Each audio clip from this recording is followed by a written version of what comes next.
جو آپ کا ووٹ چوری کر کے اسے اقتدار میں لائے ہیں اور سازش کر کے ہمارے سروں پر مسلط کر دیا. ہم اتنے بیوقوف نہیں ہیں بھائی کہ ہم نہ جانیں، ہم نہ سمجھیں کہ کون اصلی ذمہ دار ہے. پھر کہتے ہو نام نہ لوں. واہ،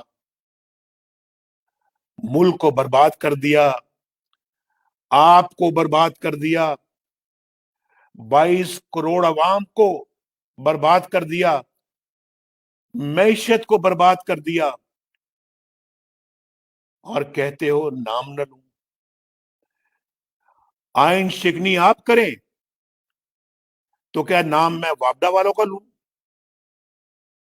ذرا بتاؤ مجھے، لاہور کے عوام بھائیوں، آپ بتاؤ. پرائم منسٹر ہاؤس کی دیواریں پھلانگ کر وزیر اعظم کو آپ گرفتار کریں تو کیا شکایت میں محکمہ زراعت کے خلاف درج کراؤں؟ جواب دو مجھے، لاہور والوں آپ ہی جواب دو. ججوں کو بلیک میل کر کے مرضی کے فیصلے آپ لکھوائیں تو کیا شکایت محکمہ اوقاف کے خلاف لگاؤں؟ جسٹس صدیقی سے ہائی کورٹ کے جج تھے اور چیف جسٹس بننے والے تھے. ان سے ملاقات کر کے نواز شریف اور مریم نواز کو سزا دلوانے کی فرمائش آپ کریں تو کیا شکایت میں محکمہ جنگلات کے خلاف لگاؤں؟ الیکشن چوری آپ کریں، آر ٹی ایس آپ بند کروائیں تو شکایت میں محکمہ صحت کے خلاف کروں؟ آپ بتائیں کہ ان سنگین جرائم کی شکایت پھر میں کس سے کروں؟ لاہور والوں، میرا جرم صرف یہ ہے کہ میں سچ بولتا ہوں اور سچ بول رہا ہوں. آپ کی بات کر رہا ہوں، آپ کا مقدمہ لڑ رہا ہوں. چند آئین شکن جرنیل اگر اسے پسند نہیں کرتے تو نہ کریں، لیکن نواز شریف حق اور سچ بات کہہ کر رہے گا اور کہتا رہے گا، مگر 22 کروڑ عوام کو ان کا حق دلوائے بغیر، حق کے حکمرانی دلوائے بغیر پیچھے نہیں ہٹے گا انشاءاللہ. یہ میرا آپ سے وعدہ ہے، یہ میرے ضمیر کی آواز ہے، یہ 22 کروڑ عوام کے ضمیر کی آواز ہے، یہ آپ کی ضمیر کی آواز ہے نا لاہور والوں؟ آپ کے بھی ضمیر کی آواز یہی ہے نا؟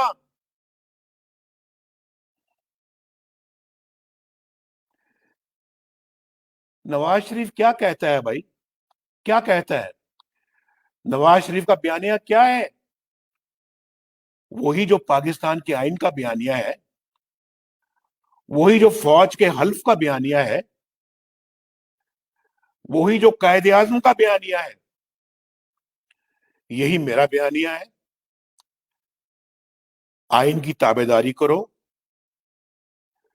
اپنے حلف کی پاسداری کرو، سیاست سے دور رہو، فوج کے ادارے کو اپنے سیاسی مقاصد کے لیے مت استعمال کرو، ایجنسیوں میں پولیٹیکل انجینئرنگ کی فیکٹریاں بند کرو، انتخابات چوری مت کرو، ووٹ کو عزت دو، فوج کو متنازع مت کرو. میرے دوستو، یہی ہے میرا بیانیہ. اس میں اگر کوئی ایک بات بھی ملک یا ریاست یا قومی سلامتی کے خلاف ہے تو مجھے بتاؤ، لاہور والے بتاؤ مجھے. لیکن جب آپ آئین توڑتے ہیں بھائیو، جب آپ آئین توڑتے ہیں، جب آپ اپنے حلف کی خلاف ورزی کرتے ہیں، جب آپ 10 سال اقتدار پر قبضہ کرتے ہیں، جب آپ ملکی دفاع کے لیے کام کرنے کی بجائے سیاستدانوں کو جیل میں ڈالنے کے لیے دن رات ایک کر دیتے ہیں،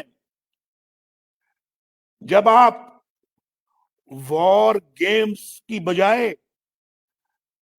پولیٹیکل گیمز کھیلنے لگتے ہیں، جب آپ ہر عوامی لیڈر کو عبرت کا نشانہ بنانے لگتے ہیں، تو پھر بجا طور پر عوام کو شکایتیں پیدا ہوں گی، پھر سوال ہوں گے اور سوال پوچھے جائیں گے۔ ان سوالوں کا جواب یہ نہیں کہ نام کیوں لیتے ہو۔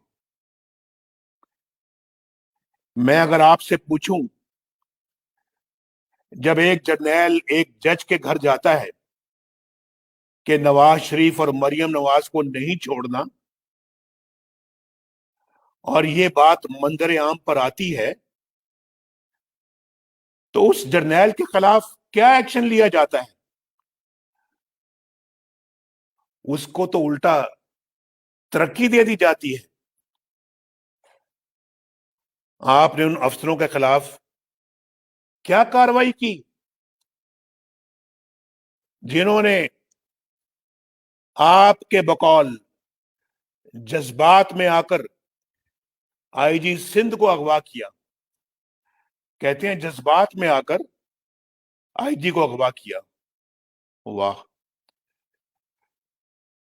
کیا وہ مریم نواز شریف کے ہوٹل کا دروازہ توڑ کر اندر داخل نہیں ہوئے؟ کیا ایسے واقعات سے فوج کی عزت میں اضافہ ہوا؟ کیا اس سے فوج کا وقار بلند ہوا؟ فوج کا مرتبہ بلند ہوا؟ بھائی میں نام اس لیے لیتا ہوں کہ الزام پوری فوج پر نہ لگے، الزام میری پاک فوج پر نہ لگے، ان پیارے مجاہدوں اور جان بازوں پر نہ لگے جو اس کھیل سے سینکڑوں میل دور اپنے مورچوں میں ڈٹے ہوئے ہیں اور وطن کے دفاع کے لیے قربانیاں دے رہے ہیں۔ انہیں کیا خبر کہ ایک جرنیل نے جج کو کیا کہا؟ انہیں کیا خبر کہ وطن کے دفاع پر توانائیاں صرف کرنے کی بجائے وہ ججوں اور سیاستدانوں کے خلاف سازشیں کرنے پر اپنی توانائیاں خرچ کر رہے ہیں؟ انہیں کیا خبر؟ وہ تو بے قصور ہیں، ان کو تو معلوم ہی نہیں ہے۔ یہی وہ ڈکٹیٹر، میرے بھائیوں لاہور کے باسیوں، یہی ہیں وہ ڈکٹیٹر اور سیاسی کھیل کھیلنے والے جو باقی فوج کی وردی کو داغدار کرتے ہیں۔ یہ ہیں وہ لوگ، یہ ہیں وہ چہرے۔ میرے دوستوں، بھائیوں، بہنوں، آج الحمدللہ ہمارے بیانیوں کو، یعنی ووٹ کو عزت دو کو، پورے پاکستان کی قوت الحمدللہ اور طاقت حاصل ہو گئی ہے۔ آپ کے کامیاب جلسوں نے اور جذبوں نے واضح پیغام دیا ہے کہ اب اس جعلی سیٹ اپ کا جاری رہنا ملک کی سلامتی کو خطرے میں ڈال سکتا ہے۔ یہ کھیل اب ختم ہو جانا چاہیے۔ ایٹمی قوت ہونے کے باوجود پاکستان خطے میں تمام ممالک سے آج پیچھے رہ گیا ہے. کتنے دکھ کی بات ہے. یہ جعلی سیٹ اپ جاری رہا تو اتنا نقصان ہوگا جس کی تلافی کسی کے بس میں نہیں رہے گی. یہ میں بتا دینا چاہتا ہوں. لاہور والوں، الحمدللہ آج ہماری جدوجہد ایک نئے فیصلہ کن مرحلے میں داخل ہو رہی ہے. آپ اس نئے مرحلے کے لیے گھروں سے نکل پڑے. پھر نہ کہنا کہ ہمیں پتہ نہیں چلا. پھر نہ کہنا کہ ہمیں علم نہیں ہوا. میں خاص طور پر نوجوانوں سے کہوں گا کہ وہ پاکستان کو بچانے کے لیے آج اسی جذبے کے ساتھ اٹھ کھڑے ہوں جس جذبے کے ساتھ آپ کے بزرگ اپنی جوانی کے دنوں میں پاکستان بنانے کے لیے نکلے تھے. اب ہم اس جعلی سیٹ اپ کا حصہ نہیں بن سکتے. اب یہاں بیٹھنا قوم سے زیادتی اور ناانصافی ہے. اس نظام کو بدلے بغیر کوئی چارہ نہیں ہے. لاہور والوں اور پاکستان والوں، غور سے میری بات سن لو. اس نظام کو بدلے بغیر اب کوئی چارہ نہیں. یہ ملک مزید غیر جمہوری دخل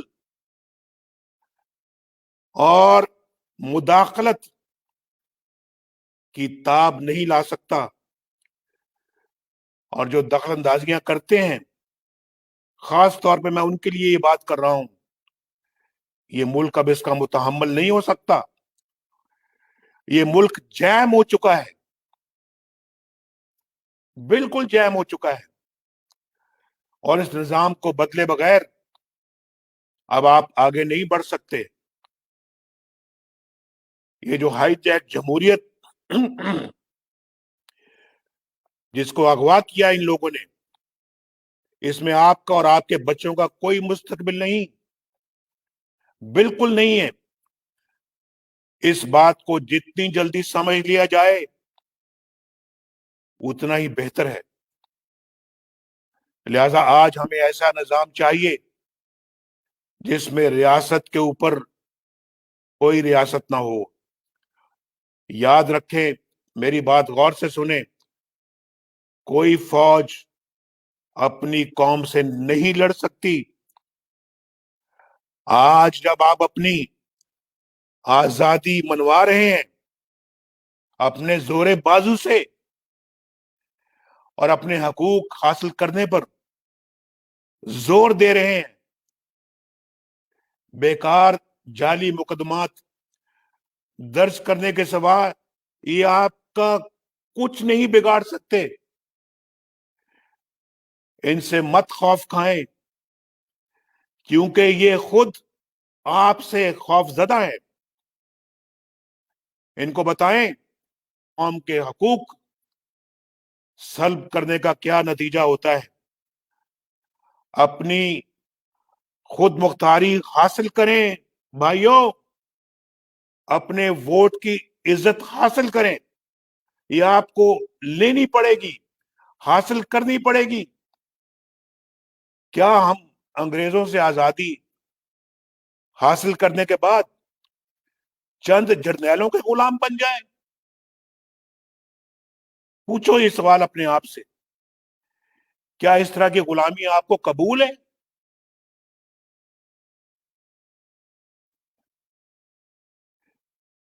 ایک آزادی 1947 میں ہم نے حاصل کی تھی.